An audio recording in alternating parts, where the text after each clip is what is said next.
Deus, continua falando aos nossos corações, na revelação da Tua palavra, assim como o Senhor falou na revelação dos louvores, e no momento que nós estamos aqui, Senhor, que as revelações elas possam ser tanto individual como em conjunto, mas que a gente possa entender aquilo que o Senhor está falando em espírito, pois nós estamos aqui em espírito e em verdade, Pai. Perdoa as nossas falhas, nossas faltas, e que a gente possa estar nesse ambiente de glória contigo, Deus. Muito obrigado, Senhor, por esse momento, pois eu sei que Tu és misericordioso e a Tua graça, ela nos basta todos os dias. Que possamos sair daqui regozijado e fortalecido naquilo que o Senhor tem preparado para nós, e não que o homem tenha feito. Em nome de Jesus. Amém, queridos? Deixa eu abrir aqui.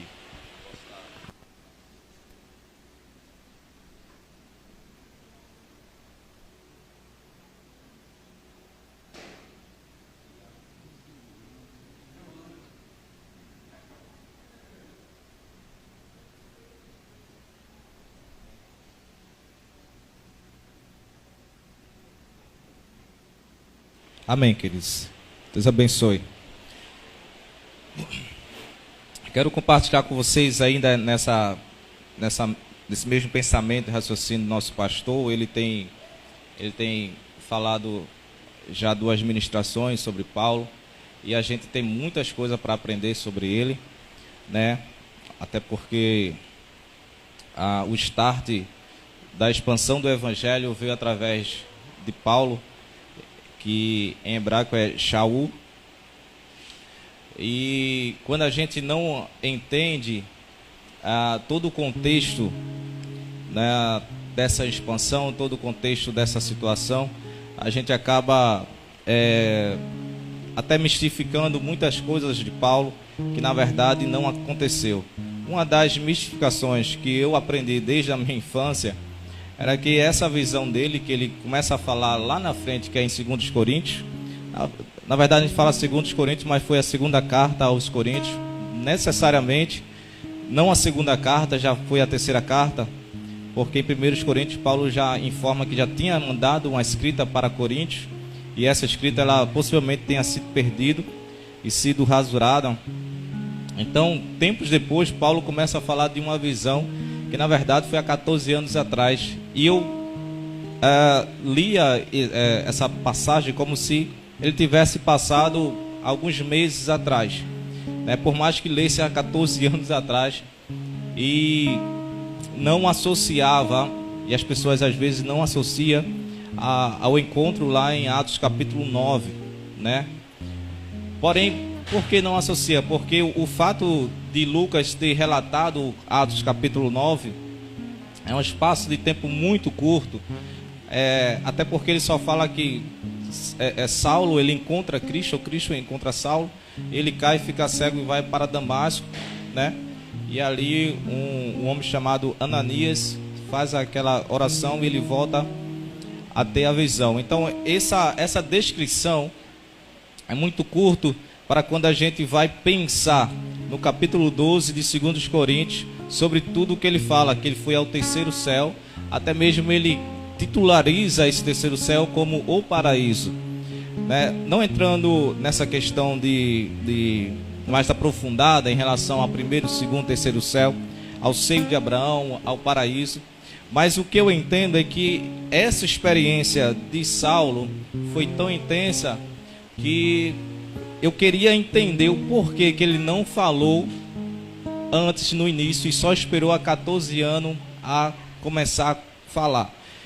Queridos, eu entendo o seguinte: quando Deus nos dá uma revelação, ou então quando Deus nos leva para um ambiente de glória, para um ambiente de transformação, a nossa vontade é transmitir, é falar para as pessoas a nossa experiência.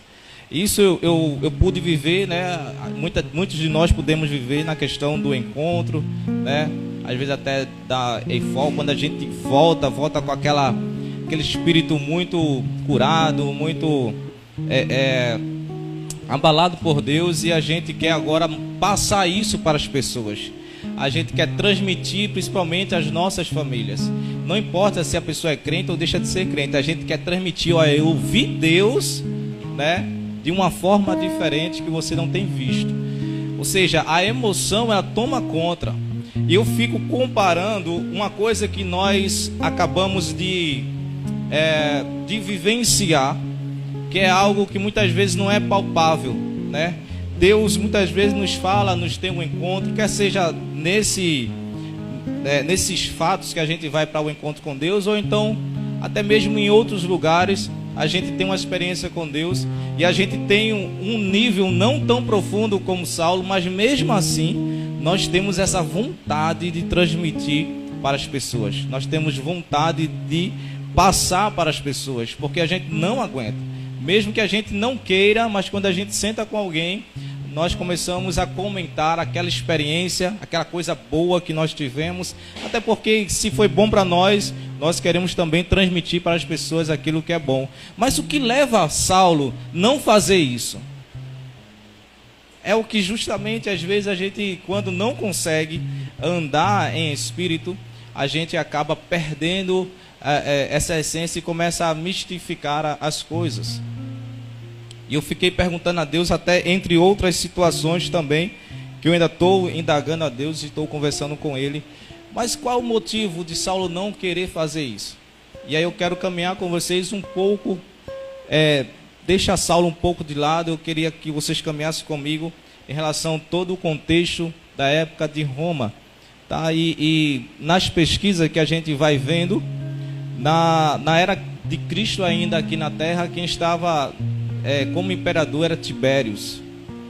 Tibérios foi o sucessor de César, né? Foi o primeiro imperador, mas Tibério foi o segundo.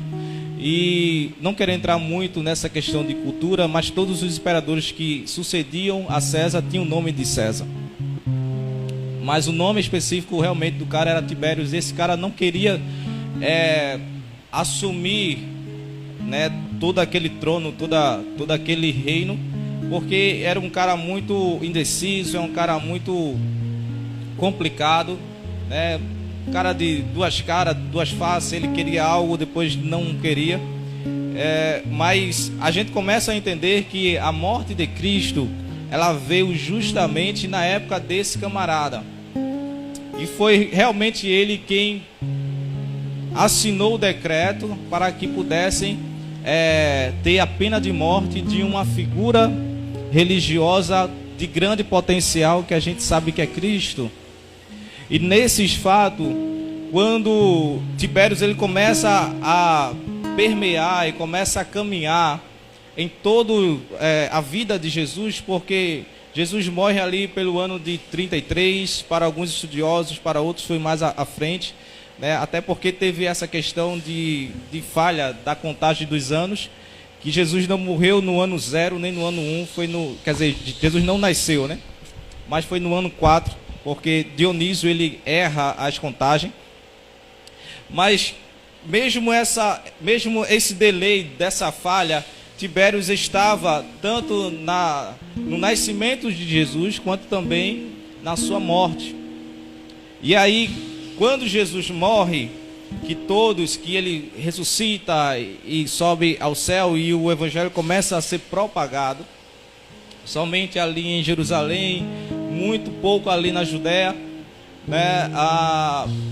Tibérios ele é influenciado para querer exterminar essa nova seita conhecida pelos hebreus, até porque essa turma, essa galera que seguia Cristo não tinha nenhum título, nenhum rótulo, e só lá em Coríntios que Paulo começa a falar, se não me engano é no capítulo 11, que eles recebem, ou é em Atos, Atos capítulo 11, recebem o título de cristão.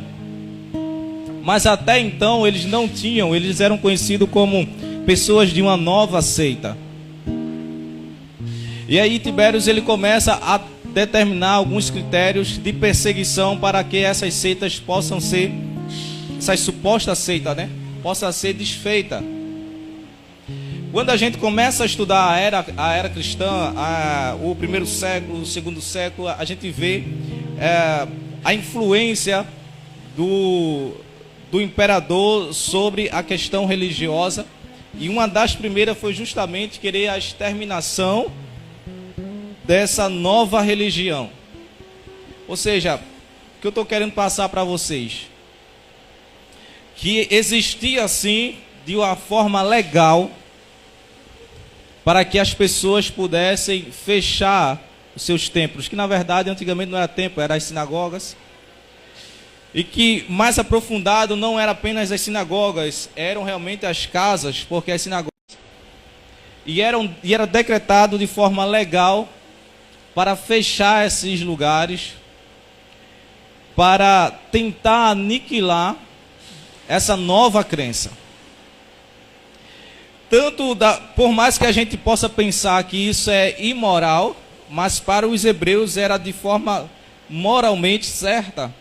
Porque desde Abraão até Cristo, sempre se ouviu falar de um único Deus, sempre se ouviu falar do Senhor, o Senhor dos senhores, e agora, depois de muitas gerações, as pessoas começam a vir com outro tipo de pensamento, que na verdade não é outro tipo, mas para os hebreus era outro tipo de pensamento, de que existia supostamente um novo Deus, e esse novo Deus era o filho do Deus que eles adoravam. Veja a complicação. Então, moralmente, para os hebreus, eles faziam isso de forma certa. Vamos aniquilar isso aqui, porque o certo não é isso. E de forma legal também era certo, porque o imperador estava em conjunto com os grandes religiosos daquela época. Então a gente começa a ver que qualquer atitude que pudesse ser contra o novo cristianismo era correto, amém? Tanto da forma lei quanto da forma moral. Então qualquer um que pudesse perseguir, que pudesse matar, que pudesse prender, que tivesse uma autoridade, ele estava de uma forma legal para fazer aquilo. Às vezes as coisas são imorais, mas pelo fato de ser legal, nós precisamos respeitar. Nós precisamos deixar que aconteça. Porque legalmente aquela pessoa está fazendo certo. Às vezes é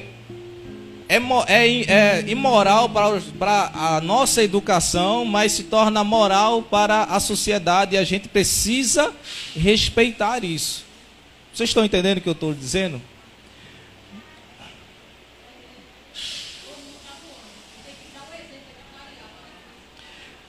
Vamos lá, gente. É porque tem coisas que é muito sensível para falar e não é bom, né?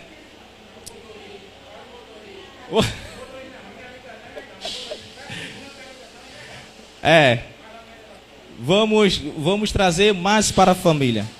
O que é aquilo que pode ser legal, mas muitas vezes na nossa família é ilegal, é imoral, mas a sociedade ela prega como uma coisa moral. Para a sua família é moral ou imoral? Mas para a sociedade é o quê? Moral. Além de ser moral, é legal. Está dentro da legalidade. Mas eu posso espancar as pessoas? Eu preciso respeitar. Por mais que a gente não aceite, mas precisa respeitar. Porque está dentro de uma legalidade, está dentro de uma moralidade. Amém? Está dando para entender agora? Porque tem tantos exemplos que é bem mais específico, mas eu acho que esse pode ajudar em alguma coisa. Trazendo isso para a época do início do cristianismo, para os que estavam servindo a Deus nessa visão de Cristo, era imoral eles serem perseguidos, porque eles tinham também o direito de adorar. Porque, queridos, além dos que estavam seguindo a Cristo, existiam outras pessoas, outros grupos que também seguiam outros deuses e outras filosofias, e eles não eram perseguidos. E só aqueles que seguiam a Cristo. Mas moralmente, para os hebreus, para os judeus, para a sociedade, era correto fazer isso. E o imperador, ele deu vários decretos dizendo, façam. Ou seja, qualquer pessoa que tivesse uma posição de autoridade poderia fechar uma igreja normalmente. Poderia mandar calar a boca, até mandar prender, ou então até matar. E a gente, estudando essa situação, a gente vai focar um pouco na vida de Paulo, pelo fato dele ter sobressaído, mas ele não foi o único. Existiam outros líderes religiosos que também faziam o que ele fazia. Sacerdotes, escribas, homens de grande potência espiritual, que faziam a mesma coisa. Até porque quando Estevão foi para o suposto sinédrio, não só tinha Saulo ali, existiam outras figuras religiosas que estavam também consentindo com aquela morte, com aquela pena de morte. Mas por que Saulo ele se destaca? Aí eu quero entrar nesse detalhe do capítulo 9 de Atos. Amém? Abre aí no capítulo 9 de Atos. Existe uma palavrinha ali muito interessante.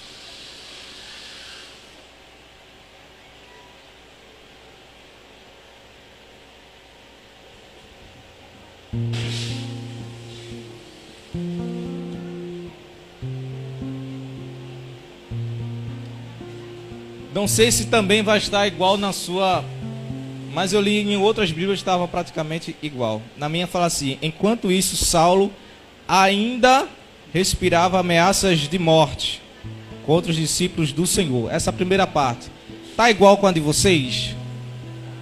Ainda, essa palavra ainda. Amém. É porque é um negócio tão novo, né? A gente acaba. O galo está cantando ali. Amém, Senhor. Enquanto isso, Saulo, motivado pela ânsia de matar. Irmão, o que é essa frase? Eu sempre li essa frase, eu nunca conseguia. E eu falando com Deus, por que Saulo só foi falar dessa experiência tempos depois? E o Espírito Santo me levou para esse primeiro versículo e eu disse, eu já li isso aqui milhões de vezes. E ele dizia, leia de novo. Às vezes o meu relacionamento com Deus é meio estranho. E quando eu comecei a ler um monte de vezes, eu vi que essa primeira fase, motivado pela ânsia, ou no meu caso, eu respirava ainda ameaças de morte, eu comecei a entender que na questão gramatical, na questão do português, existe aí um advérbio, né? De tempo, ainda. Está modificando o tempo. O que quer dizer? Que o tempo não parou, continua. Amém? Ou seja, pelo fato, no capítulo 9, quando Lucas escreve Atos, e ele começa a relatar no capítulo 9, nessa época, o imperador Tibério morreu. E pelo fato dele ter morrido, iria suceder outro imperador, e que possivelmente ele poderia aniquilar e deixar essa legalidade de perseguição contra essa nova seita que os hebreus falavam. Quando se acaba um império e inicia outro, a gente, quando vai estudar na questão romana, a gente vê que muitas coisas eram mudadas, eram diferenciadas. Às vezes, algumas legalidades continuavam, porém, de forma não adulterada, mas modificada. E pelo fato que eu entendo nessa questão da primeira frase, é que Saulo, por ser um cara muito estudioso, ele era tão estudioso que ele mesmo se defendia nos sinédrios.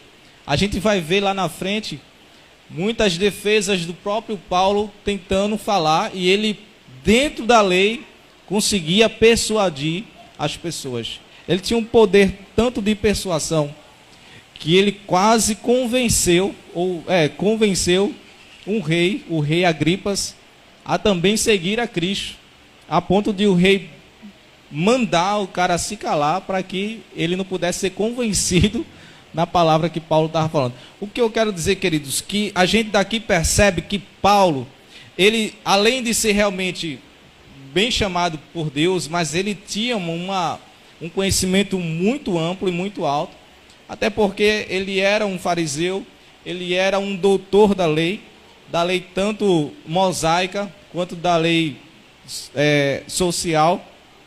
Então, era um homem de grande potência. E pelo fato dele ser de grande potência, ele entrava em lugares que muitos não podiam entrar. Então, ele tinha acesso, ele tinha conhecimento. O que eu quero dizer, queridos, enquanto que nós estamos aqui, existem muitas PEC, existem muitas emendas nas nossas leis que estão sendo para ser aprovadas, e muitos de nós não sabemos. Por quê? Porque nós não temos acesso a lugares que muitas pessoas têm.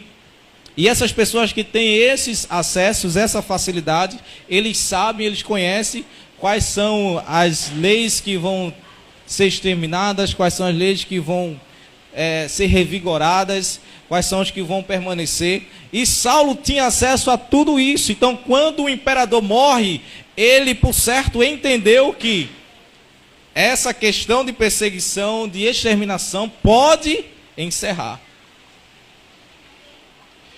O que eu entendo, as pessoas e muitos pregadores fazem, é que, levando isso para o âmbito espiritual, a gente sabe, pega na frase de Cristo: sereis minha testemunha, tanto em Jerusalém, na Judéia, como até os confins da terra. E o povo ficou meio que aconchambrado.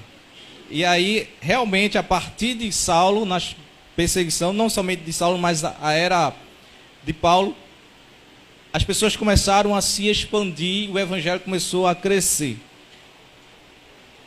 E nós sabemos que Deus usa, muitas vezes, um mal para o seu próprio bem. E foi um mal necessário. E Deus realmente estava usando essa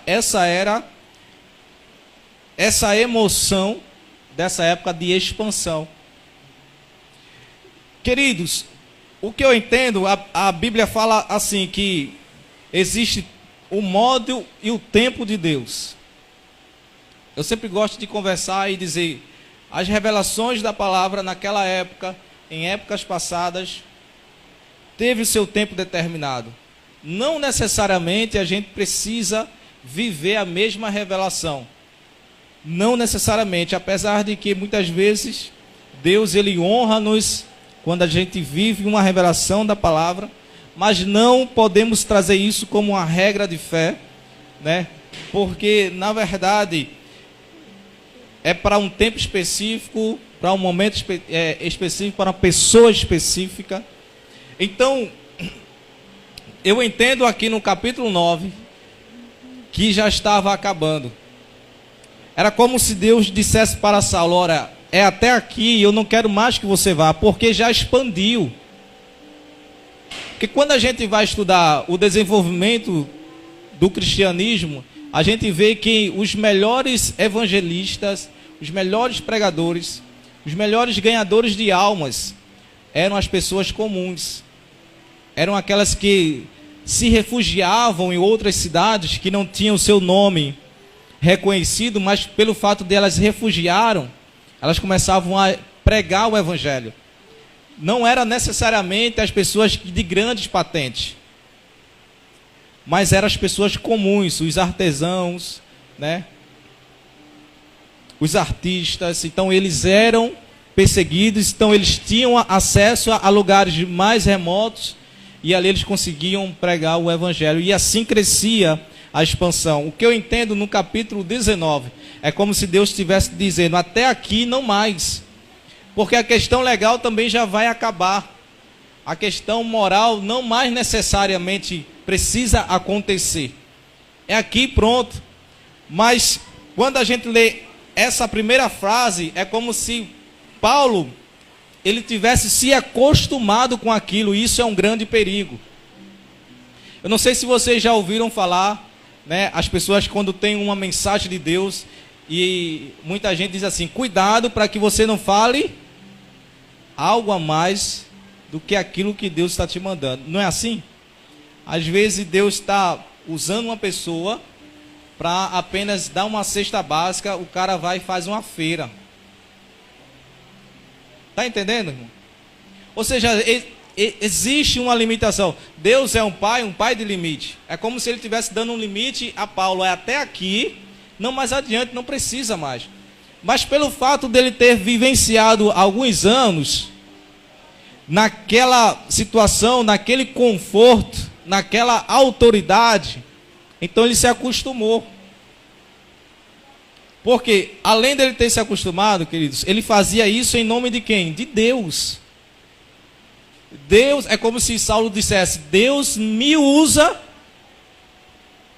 para que o seu nome seja santificado, porque para os judeus o nome de Cristo estava sendo banalizado. O nome de Deus estava sendo banalizado. E aí Paulo exercia aquilo tanto na questão legal, na moral, quanto também na sua crença em Deus, porque ele fazia aquilo ali porque ele sabia que Deus tinha o chamado para aquilo. Então ele se acostumou tanto com aquilo, que mesmo Deus dizendo: Saulo, não precisa mais, porque contigo eu tenho uma coisa diferente, ele continuou. Enquanto isso, que o imperador morre, aí o capítulo 9 faz: enquanto isso, ainda assim, Saulo inspirava ameaças de morte. Desnecessariamente. É como se essa primeira fase dissesse assim: Paulo, você está numa posição desnecessária. Deus não está mais no negócio. E ele continuou aquilo ali. Isso é um grande perigo que eu quero trazer para nós, né? Quando a gente começa a andar no conforto de um início que foi Deus quem nos fez, porém Deus está dizendo: até aqui, não mais adiante.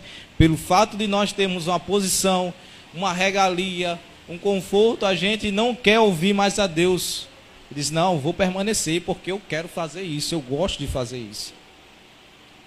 E no capítulo 9, é quando realmente Deus, Paulo, veja só, se era uma coisa legal, e se era uma coisa moral, não necessariamente Saulo teria que pedir cartas.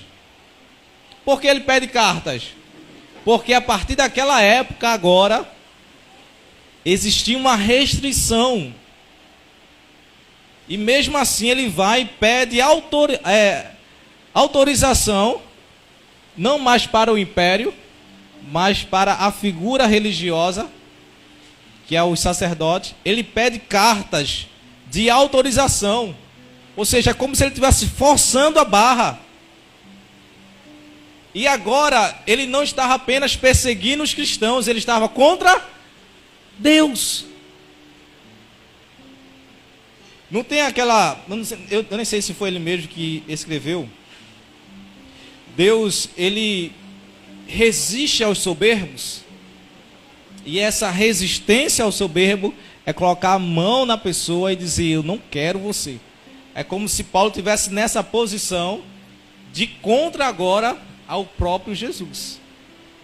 Por isso que quando ele escuta a voz de Cristo, ele fala assim: a quem eu estou perseguindo? E Jesus literalmente fala: você está agora me perseguindo, porque eu te usei para expandir o meu evangelho. E não necessariamente agora você precisa mais, porque ele já está sendo expanso. E agora, quando você agora está tentando, forçando, agora você está contra mim. Eu acredito, não sou vidente, mas eu acredito que se ele respeitasse isso, a sua convenção seria de uma maneira mais suave. Assim como muitas outras que a gente acaba lendo na palavra, principalmente no livro de Atos. Mas foi necessário Deus agora pôr de frente a ele. Muito difícil será você reconciliar contra os meus aguilhões. Sabe o que são aguilhões, quando essa frase fala aqui? São aquelas pontas de lanças. O que Jesus está dizendo: Paulo, todas as minhas lanças estão contra você. mas mesmo assim você vai ter que reconciliar-se com elas. Jesus está dizendo, você vai sofrer, filho. Não era da maneira que eu queria. Gente, o que eu estou dizendo é o seguinte, a gente também não pode generalizar as coisas, né? E tem pessoas às vezes que pregam assim, olha, aceita Jesus, porque senão ele vai torar tua perna, senão ele vai fazer isso. A pessoa ficou cega, olha, é Jesus, vai para a igreja. Acho que eu já confessei isso aqui uma vez. Na minha adolescência eu entrava na igreja, saía, entrava na igreja, saía. E aí uma vez eu fui para um culto jovem, e um dos jovens que hoje acho que é presbítero, é evangelista, ele começou a pregar. E nesse culto jovem, só eu que estava lá sem ser evangélico, né? E o cara me fez uma ameaça, irmão, que eu não vou ficar sentado não, eu vou aceitar Jesus agora. E ele apontou o dedo assim para mim e disse, eis que eu estou vendo você numa esquina cheia de vela. Misericórdia, irmão. É vela preta, vela vermelha, vela branca. Eu disse, não, Jesus. E às vezes as pessoas ameaçam, né? Aí eu voltei para Jesus, depois estava saindo de novo. Estava uma bagaceira só. Não que necessariamente Jesus tem que ameaçar alguém, né? Ou se a pessoa está passando por uma dificuldade, dizer, ó, Deus está dizendo isso para você voltar, para você. Não é isso. Mas específico, vocês lembram que eu disse que é uma revelação que tem um tempo e um modo de Deus? Então essa revelação da palavra na época de Saulo foi especificamente para um tempo específico, para uma pessoa específica, que Jesus está dizendo, eu vou lascar você. Literalmente. E diz alguns estudiosos, eu acho que esqueci, não sei se meu irmão lembra, que Saulo, ele sofreu tanto que ele andava mancando. Então ele é baixinho, careca e manco. De tanto que ele sofria. E não era fácil. Agora, o que eu quero, pra gente tentar pelo menos fechar essa situação, Deus está me levando de volta lá para 2 Coríntios, capítulo 12. E aí, quando a gente vai ler todo o contexto a partir do capítulo 10 de 2 Coríntios, é justamente Saulo nesse seu sofrimento, tentando mostrar à igreja que, de certa maneira, numa visão humana, ele tem mais direitos do que os outros. E ele mesmo fala, eu tenho autoridade e autonomia, mas mesmo assim eu evito de usar isso aqui, para que vocês não olhem para o que eu tenho ou para onde eu estou, mas para quem eu sou.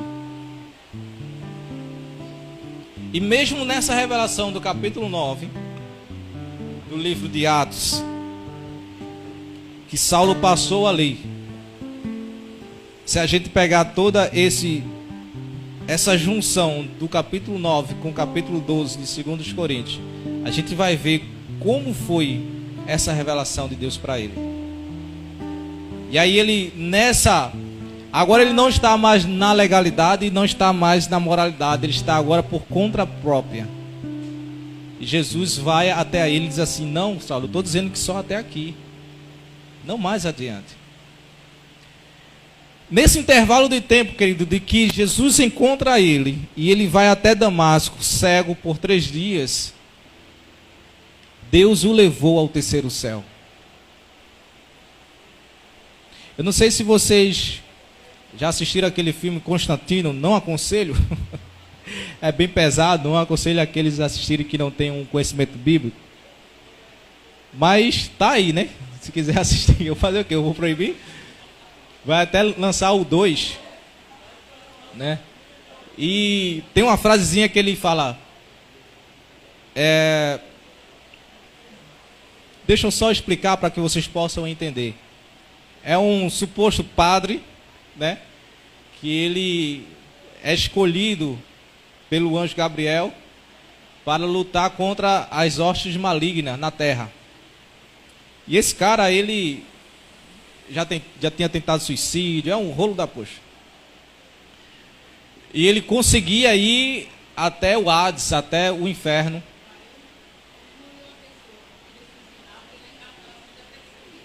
É. E ele estava numa pesquisa de uma pessoa que tinha cometido suicídio, então ele tinha que falar com essa pessoa e ele teve que ir até o inferno. É assim que diz a história.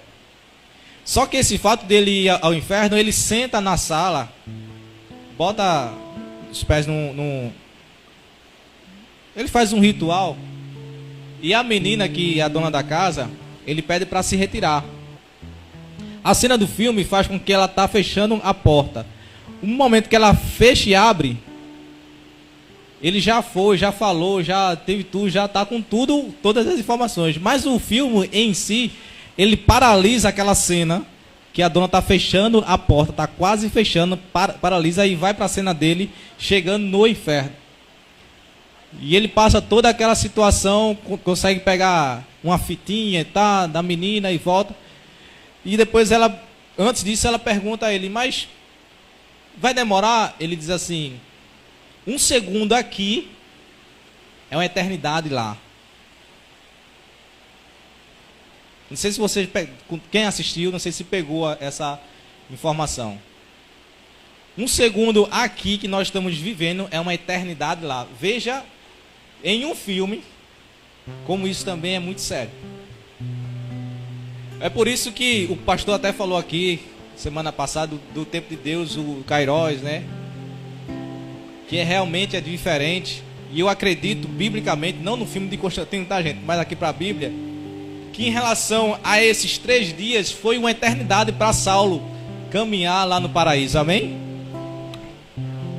A ponto dele dizer, eu vi coisas que não tem como eu descrever, porque não tem palavras. É como se fosse um cientista, queridos, que tivesse descoberto, vamos dizer assim, uma molécula no núcleo do prótons, que é de um átomo, e agora ele não sabe qual o nome daquilo, mas ele conseguiu encontrar uma maravilha, e não tem como ele falar, porque não chega na nossa mente, na nossa memória, para que a gente possa entender. E o que a gente mais chega perto é o que João começa a falar. Ele começa a descrever ouros, prata, águas cristalinas, são aquilo que é mais entendido para nós. Mas eu acredito que Paulo foi tão sincero que disse, eu não consigo nem falar o que eu vi, porque eu vi coisas que não chegam na nossa mente. Então veja, esse tempo que ele passa até ele ter a oração de Ananias e cair as suas escamas, foi o passeio que Jesus deu com ele. Mesmo que ele saiu de uma legalidade, de uma moralidade, é como se Jesus estivesse dizendo a ele, eu estou acima de uma legalidade, de uma moralidade. Eu quero mostrar a você que mesmo você sofrendo, tudo isso é seu. Agora veja, um cara tem uma experiência dessa com Deus em 3 dias, e a primeira coisa que ele faz é tentar pregar o evangelho, porque por mais que ele não soubesse falar o que ele viu, mas é como se ele dissesse, eu quero que vocês possam ir onde eu fui, eu preciso que vocês vão. Isso era o que dava força a ele. E aquela parte que eu disse que eu estou falando com Deus ainda era sobre esse espinho na carne, que foi justamente nessa época desses 3 dias, que quando ele está lá no paraíso e vê coisas tão indescritíveis, ele diz que, nas suas palavras, Deus, ele mandou um mensageiro de Satanás para todos os dias me esbofetear. Eu não sei o que foi, não posso deduzir, por mais que existem várias deduções. Mas o que eu entendo é o seguinte, que por mais que ele pudesse ter toda essa situação, Deus ainda estava dizendo, eu sei que tu és ser humano, e tu vai querer se engrandecer, mas não é essa posição que eu quero para você.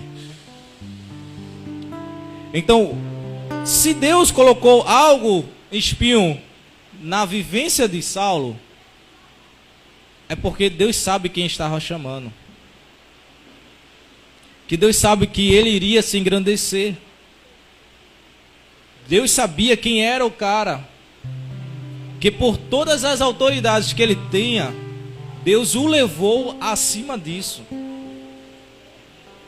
E por isso que Deus colocou isso na vida dele.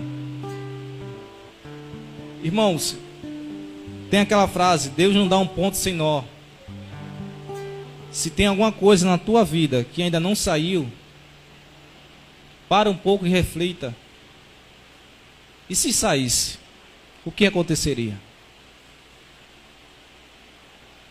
Eu imagino que se esse tal mensageiro Deus tirasse e permitisse que não ficasse mais com ele,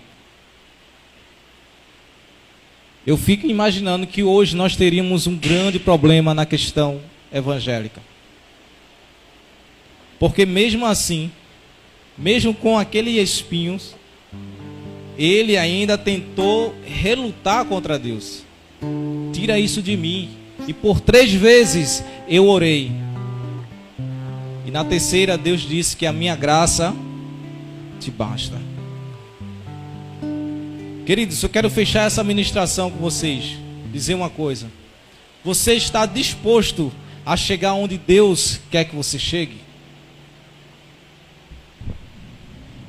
Porque sempre Deus vai te levar para um lugar muito intenso. Pode ser espiritual. Mas aguente o trampo e barranco. Aos bons entendidos, aguente a situação. Não sei por que estou dizendo isso, irmãos. Não estava nem isso aqui na verdade, não escrevi nada. O que eu estou dizendo, queridos? Oi? É da manhã.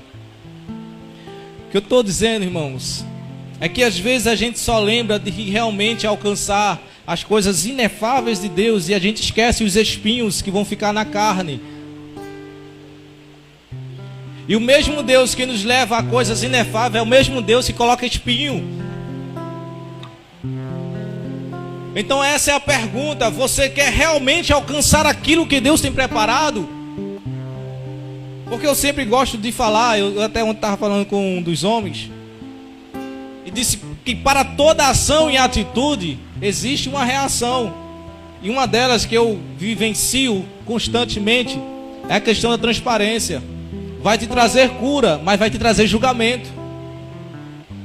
Se você quer ser transparente para alguém, pense um pouco, reflita um pouco, porque grande vai ser os aguilhões, mas grande vai ser a cura. Amém?